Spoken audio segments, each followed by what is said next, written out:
Hello everyone. In this lecture I am going to talk about biofertilizers. This is the part 3 of that topic. Earlier we have talked about some types of biofertilizers. Here we are going to talk about some more kinds of biofertilizers, application methods of biofertilizers and the production of biofertilizers. So let's start it. Phosphorus biofertilizers. Phosphorus biofertilizers are comprises of those microorganisms which mobilize the phosphorus compounds and make accessible the phosphorus to the plants so that plant can absorb phosphorus and properly grow and develop. These microorganisms are termed as phosphate solubilizing microbes. Actually, after nitrogen, phosphorus is the second key element that is required by the plants for the proper growth and development. That is an essential element, but in the soil it is present in an insoluble form. It's inorganic and organic, both kinds of compounds are present in the soil, but the amount that is available to the plants is very much less, that is around 0.1%. Most of the phosphorus exists in the form of fixed phosphorus. It forms compounds with various metallic elements like calcium, aluminium, iron, and that depends upon the pH which compound it will form. Under acidic conditions it form calcium phosphate, sodium phosphate, and under basic conditions it form ferrous phosphate, aluminium phosphate, and all that. Thus phosphorus exists in the form of fixed compounds in the soil, both inorganic form and organic form. So this is unavailable to the plants, and these phosphate solubilizing microbes solubilize these compounds and make available the phosphorus to the plants.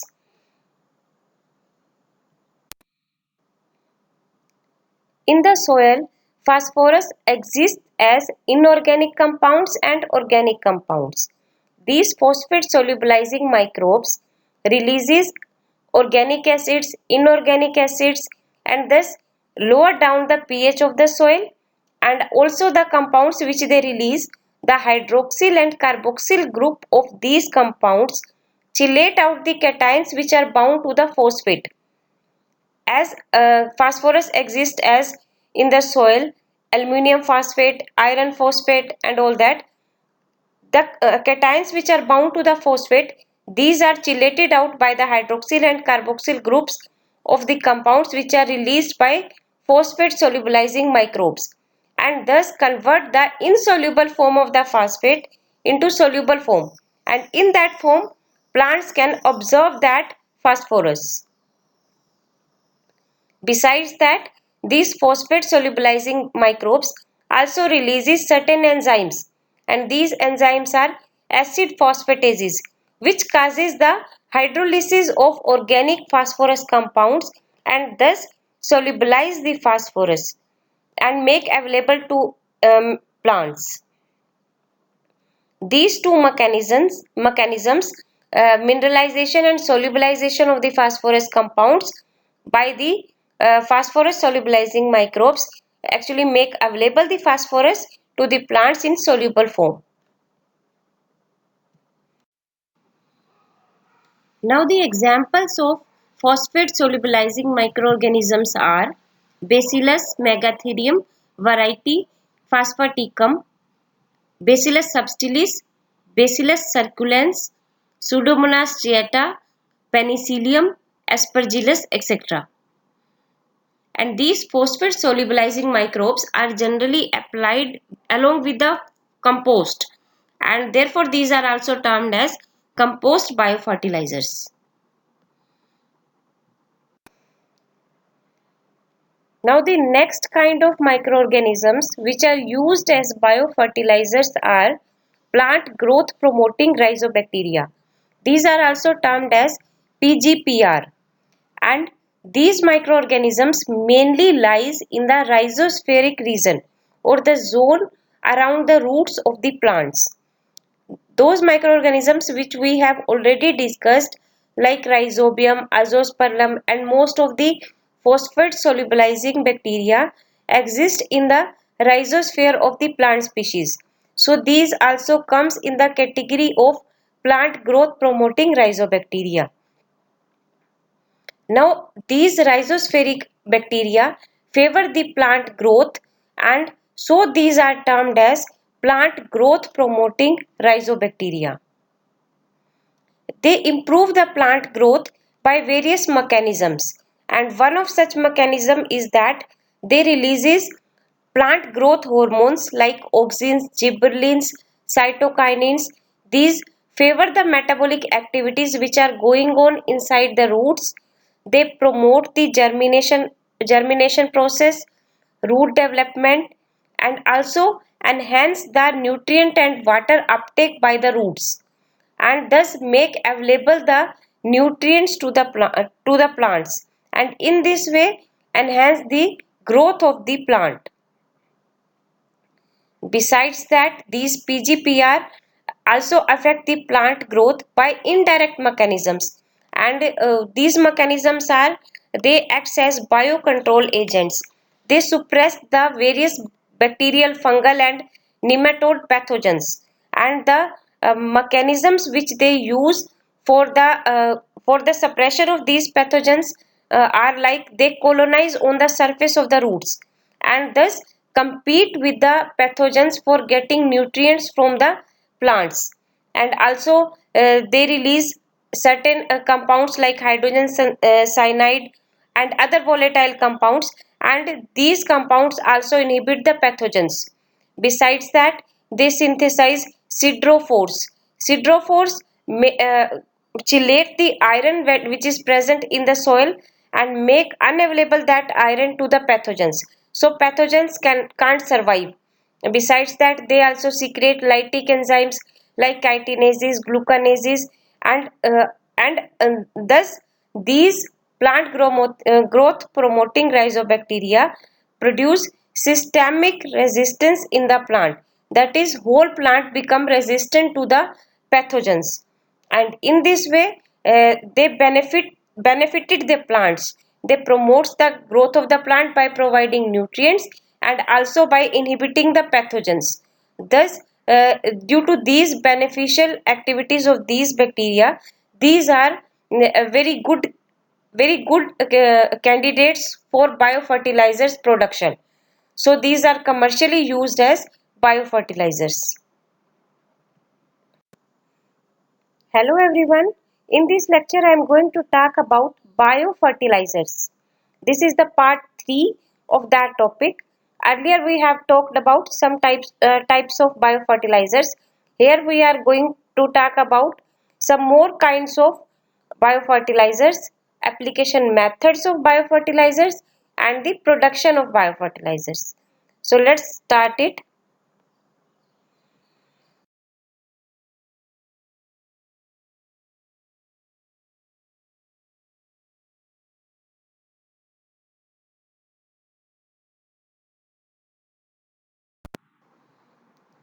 Now the next kind of microorganisms which are used as biofertilizers are some fungi, and those fungi exist as a mutual partners of the plants, and they remain associated with the plant roots, and such type of special type of mutualistic relationship between fungi and plants are termed as mycorrhiza, and here the various kinds of fungal members can exist as mycorrhiza. They may belong to zygomycetes, ascomycetes, basidiomycetes, and the plant partner may be of angiosperms, gymnosperms, or ferns, mosses, and all that. So fungi and plants, they remain in mutual relationship. Fungi remain associated with the plant roots, and in that association fungi exerts many beneficial effects to the plants which promote the growth of the plants. So these are very suitable candidates as biofertilizers because they promote the plant growth. Now when fungus exist as in mutual relationship with the plants, fungi gets carbon from the associated plant, and in turn fungi mobilize the phosphate insoluble phosphorus compounds which are present in the soil. Besides that, when fungal hyphae become associated with the roots, they increases the surface area of the roots. Roots becomes more and more vigorous, and these roots, when penetrate deep into the soil, they absorb more and more nutrients and water from the deeper layer of the soils. And in this way, that more and more absorption of nutrients, water promotes the plant growth. Besides that, plants become more tolerant to drought and diseases due to their fungal partners. In this way, both of these partners benefit each other, and when these fungi are used as biofertilizers, these promote the plant growths. So these are used as biofertilizers. Yeast as biofertilizers. Yeast are unicellular fungi, and there are several yeasts are there which exerts positive effects on the plant growth. So these are also suitable candidate as biofertilizers. Besides that, yeast are safe to the humans and also to the natural environment, and due to that, these are very suitable candidate as a biofertilizers. When yeasts are added up into the soil, they enhance the nitrogen and phosphorus uptake by the plant, and in this way stimulates the growth of the plants. The various plants in which these are used as biofertilizer are tomato, sugarcane, etc. And the most widely used yeast as a biofertilizer is Saccharomyces cerevisiae.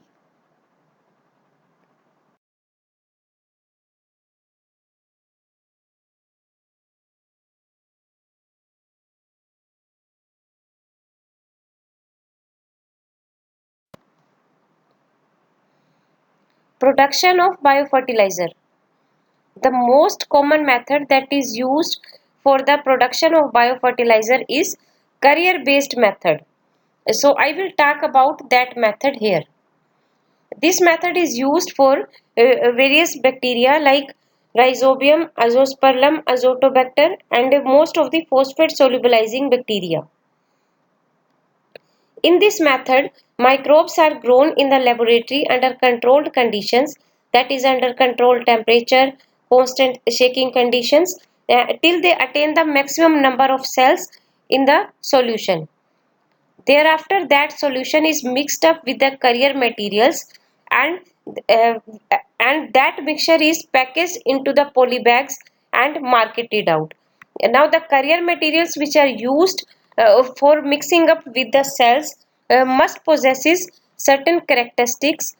These are these must be non-toxic, should be inexpensive, should be easily available, should be easy to process, should have high water holding capacity, that is more than 50%. And examples of carrier materials are peat, lignite, charcoal, cellulose powder, rice husk, etc.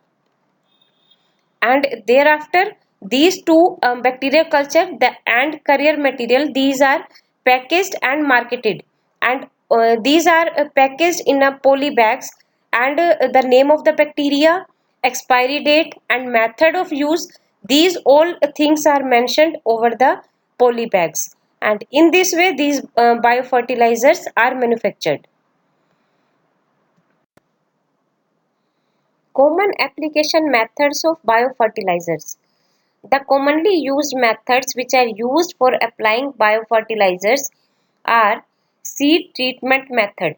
In this method, biofertilizers are applied on the seeds. Seedling root dip method. In this method, seedlings roots are dipped into the biofertilizer solution. Third one is soil treatment. Biofertilizers are applied onto the soil. Now let's discuss these methods in detail. First one is seed treatment method. This is the most commonly used method for applying biofertilizers. In this method, seeds are spread on the cemented floor, and biofertilizer solution is mixed up with 10% solution of Zegri. Zegri, in simple words, we can say that this is the good or the concentrated solution of sugarcane juice.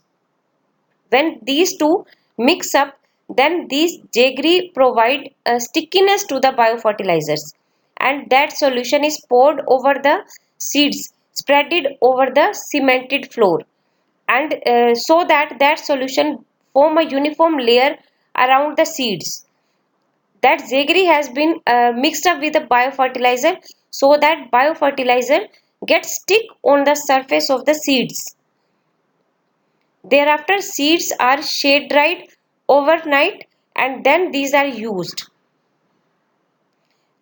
Rhizobium, Azoospermum, Azotobacter biofertilizers are applied by this method. Now the second method is seedling root dip method. This method is used for the transplanted crops, and here the inoculants are mixed up with water, and that solution the root portion of seedlings are dipped for around 5 to 10 minutes, and thereafter these seedlings are transplanted anywhere, and this method is found to be very suitable for the crops like tomato, rice, onion, etc. Now the next method is soil treatment method. In that method, biofertilizer is mixed up with the compost and that mixture is kept overnight. Thereafter, that mixture is spreaded on the soil where seeds have to be sown. Here the compost acts as a nutrient medium and also acts as a carrier for biofertilizers. And this method is mostly used for fruit crops, sugarcane, etc. And sometimes crops need localized application of the biofertilizer. In that case, that compost fertilizer is added up onto the different locations, and these locations are the regions where seeds have to be sown. Where seeds have to be sown, a ringed area around that region is the area where that mixture of compost and biofertilizer is applied, and when seedlings get mature, then again that mixture of biofertilizer and compost are added on the same circle or on the same ring, and in this way in two shifts biofertilizers are applied in the case of localized application. Thus in this method biofertilizers are added up onto the soil, so this method is termed as soil treatment method. Thank you.